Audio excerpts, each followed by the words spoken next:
नमस्कार। प्रस्तुत है हमारी आज की क्लास।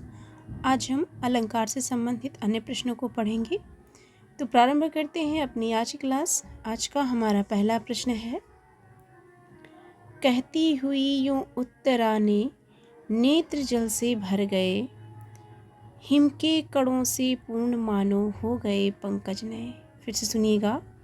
कहती हुई यूं उत्तरा के नेत्र जल से भर गए, हिम के कणों से पूर्ण मानो हो गए पंकज नए। इन पंक्तियों में प्रयोग हुआ है। तो इन पंक्तियों में उत्प्रेक्षा अलंकार प्रयोग हुआ है। अगला प्रश्न है, निर्धन के धनसी तुम आई, निर्धन के धनसी तुम आई में कौन सा अलंकार है? तो इस पंक्ति में उपमा अलंकार है। अगला प्रश्न है, विभावना अलंकार का लक्षण है।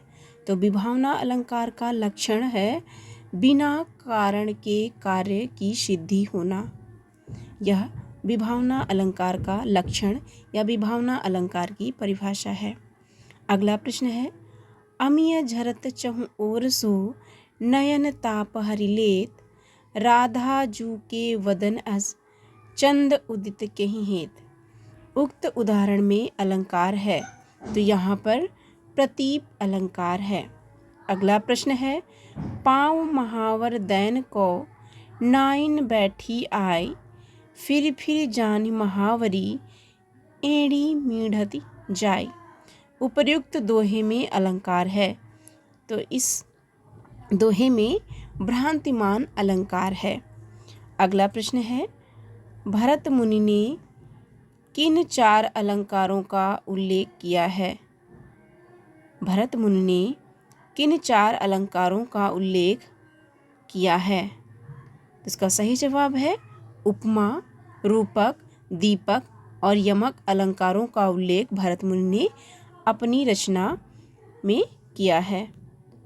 अगला प्रश्न है, दृग उर्झत टूटत कुटुम, जुरत चतुर चित प्रीत, परिति गांठ दुर्जन हिये, दई नई यह रीत। उपर्युक्त पंक्तियों में है, तो इन पंक्तियों में असंगत अलंकार का प्रयोग हुआ है। अगला प्रश्न है, अर्था अलंकार है, तो रूपक एक अर्था अलंकार है।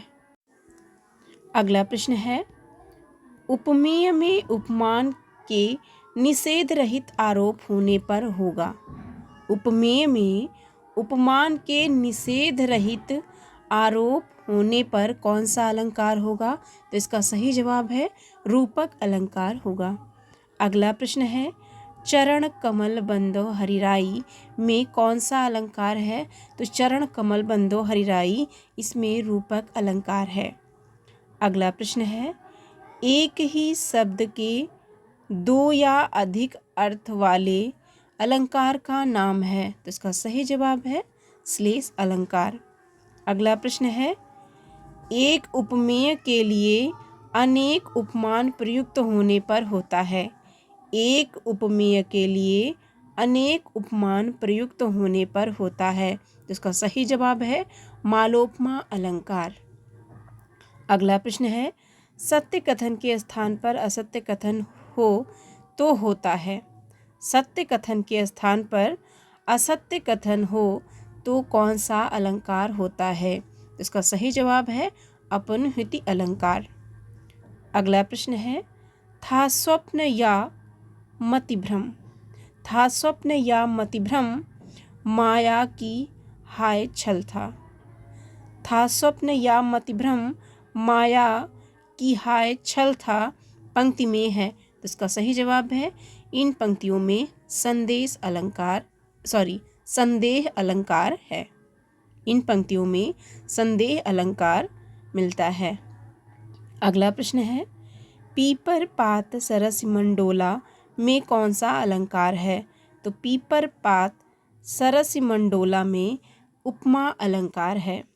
अगला प्रश्न है, तो पर वारो उर्वशी, सुनि राधिके सुजान, तू मोहन के उर्वशी, है उर्वशी समान। प्रस्तुत दोहे में कौन सा अलंकार है? तो इस दोहे में यमक अलंकार है।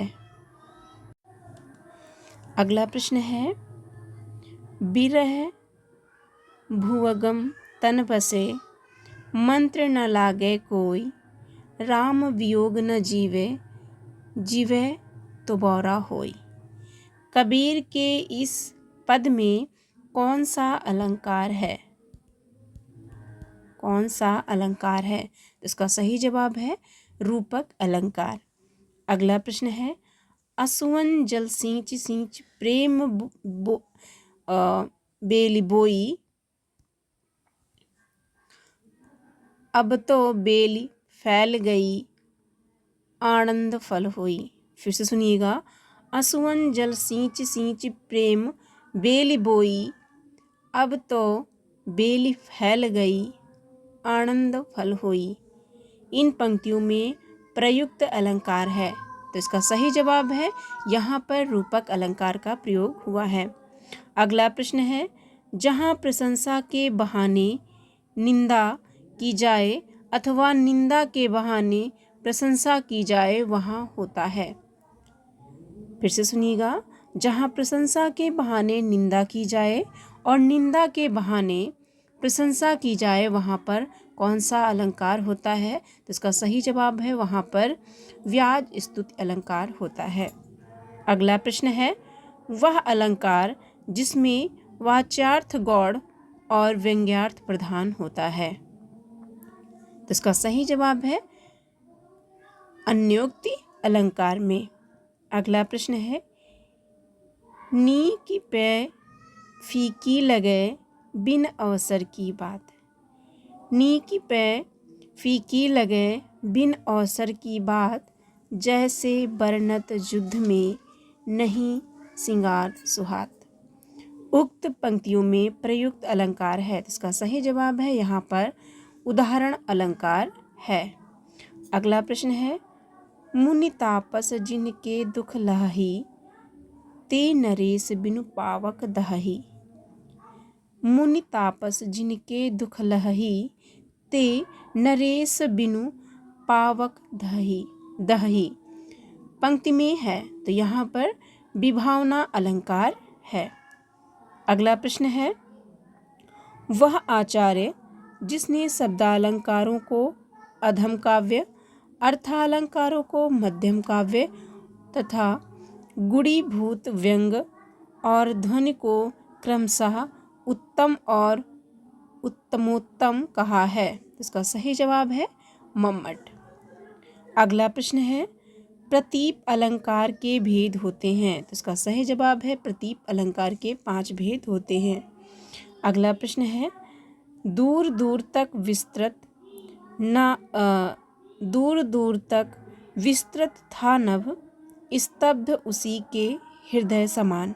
फिर से सुनिएगा, दूर दूर तक विस्तृत था नभ, स्तब्ध उसी के हृदय समान प्रसाद जी की इस पंक्ति में है। तो इसका सही जवाब है प्रसाद जी की इन पंक्तियों में प्रतीप अलंकार है। अगला प्रश्न है, शब्दा अलंकार है, तो यमक शब्दा अलंकार है। अगला प्रश्न है, दिवस का अवसान समीप था, गगन था कुछ लोहित हो चला, तरु शिखा पर थी अब राजती, कमलिनी कुल बल्लभ की प्रभा। इसमें कौन सा अलंकार है? तो इसका सही जवाब है यहाँ पर स्वभावोक्ति अलंकार है। अगला प्रश्न है, तिनहि सोहाई न अवध बधावा, चोरहि चंदिनी राति न भावा। इस चौपाई में कौन सा अलंकार है? तो यहाँ पर प्रति वस्तुपमा अलंकार है। अगला प्रश्न है, जहाँ बिना कारण के कार्य होता है वहाँ कौन सा अलंकार होता है? तो जहाँ बिना कारण के कार्य हो जाए वहाँ पर विभावना अलंकार होता है। अगला प्रश्न है, माधव धनि आयल कटभाती, प्रेम हेम परखा ओल कसौटी, भादव कहूँ तिथि राति। इस छंद में प्रयुक्त अलंकार है, तो यहाँ पर परंपरित रूपक अलंकार का प्रयोग किया गया है। अगला प्रश्न है, हे पुरुष सिंह तुम भी यह शक्ति करो धारण। हे पुरुष सिंह तुम भी यह शक्ति करो धारण में कौन सा अलंकार है? तो इसका सही जवाब है इसमें रूपक अलंकार है। अगला प्रश्न है भरत ही होय न राजमद विधि हरिहर पद पाए कबहुक काजी सी करनी क्षीर सिंधु विलगाए। इस दोहे में कौन सा अलंकार है? तो इस दोहे में दृष्टांत अलंकार मिलता है। अगला प्रश्न है सतगुरु की महिमा अनंत अनंत किया उपकार लोचन अनंत उघाड़िया अनंत दिखावण हार। इस दोहे में कौन सा अलंकार है? तो इस दोहे में यमक अलंकार का प्रयोग किया गया है। अगला प्रश्न है वर्णों की आवृत्ति जहाँ हो वहाँ होता है। फिर से सुनिएगा वर्णों की आवृत्ति जहाँ बार बार हो वर्णों की आवृत्ति जहाँ बार बार हो वहाँ पर अनुप्रास अलंकार होता है। अगला प्रश्न है सजल नीरद सी कला कांति थी पंक्ति के रेखांकित अंश में अलंकार है। तो यहाँ पर उपमा अलंकार का प्रयोग हुआ है। अगला प्रश्न है सिय मुख सरसी सिय मुख भाई पंक्ति में कौन सा अलंकार है? तो यहाँ पर अन्वय अलंकार का प्रयोग किया गया है। अगला प्रश्न है बहुर विचार कीन मन माही सिय वदन सम हिम करनाही पंक्ति में प्रयोग किया गया है। तो यहाँ पर प्रतीप अलंकार का प्रयोग किया गया है। अगला प्रश्न है उपमेय को जिसके समान बतलाया जाता है उसे कहते हैं। उपमेय को जिसके समान बतलाया जाता है उसे कहते हैं तो उसे उपमान कहते हैं। अगला प्रश्न है नारी बिच सारी बिच नारी है कि नारी बिच सारी है कि सारी ही की नारी है कि नारी ही की सारी है में कौन सा अलंकार है? तो इन पंक्तियों में संदेह अलंकार का प्रयोग मिलता है। अगला प्रश्न है अलंकार के भेद हैं। तो अलंकार के 3 भेद हैं शब्दालंकार अर्थालंकार और एक और उभया अलंकार। तो अलंकार के कुल 3 भेद हैं शब्दालंकार अर्थालंकार और एक उभया अलंकार। ये 3 अलंकार हैं। अगला प्रश्न है अधर धरत हरि के परत ओठ दीठ पटजोत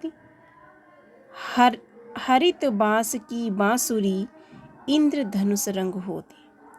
उपर्युक्त दोहे में अलंकार है तो यहाँ पर तदगुण अलंकार का प्रयोग मिलता है। अगला प्रश्न है जिस धर्म साम्य को आधार बनाकर उपमेय उपमान में एकता स्थापित की जाती है उसे कहते हैं।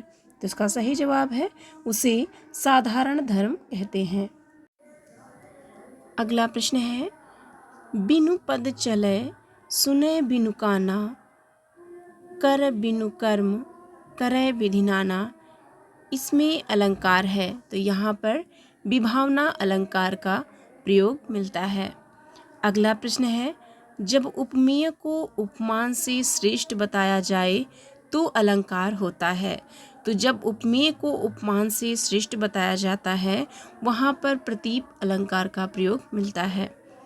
अगला प्रश्न है देख लो साकेत नगरी है यही स्वर्ग से मिलने गगन में जा रही। उपर्युक्त पंक्ति में है तो यहाँ पर अतिशयोक्ति अलंकार का प्रयोग किया गया है।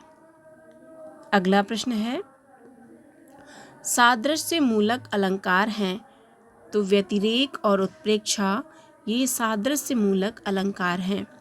अगला प्रश्न है मखमल के झूले पड़े हाथी सा टीला में अलंकार है तो यहाँ पर लुप्तोपमा अलंकार का प्रयोग किया गया है। अगला प्रश्न है, जिस काव्य पंक्ति में प्रयुक्त किसी एक ही शब्द के एक से अधिक अर्थ हों उस पंक्ति में होता है। फिर सुनिएगा, जिस काव्य पंक्ति में प्रयुक्त किसी एक ही शब्द के एक से अधिक अर्थ हों उस पंक्ति में होता है, तो वहाँ पर श्लेष अलंकार का प्रयोग किया जाता है। अगला प्रश्न है, सो सुख सुजस सुलभ मोहि स्वामी में कौन सा अलंकार है? तो यहाँ पर अनुप्रास अलंकार का प्रयोग किया गया है। अगला प्रश्न है, जननी तू जननी भई विधि सन कछु न बसाए में अलंकार है, तो यहाँ पर लाटा अनुप्रास अलंकार का प्रयोग मिलता है। अगला प्रश्न है, अजो तरयो ना ही रहो श्रुति सेवत इक रंग में अलंकार है।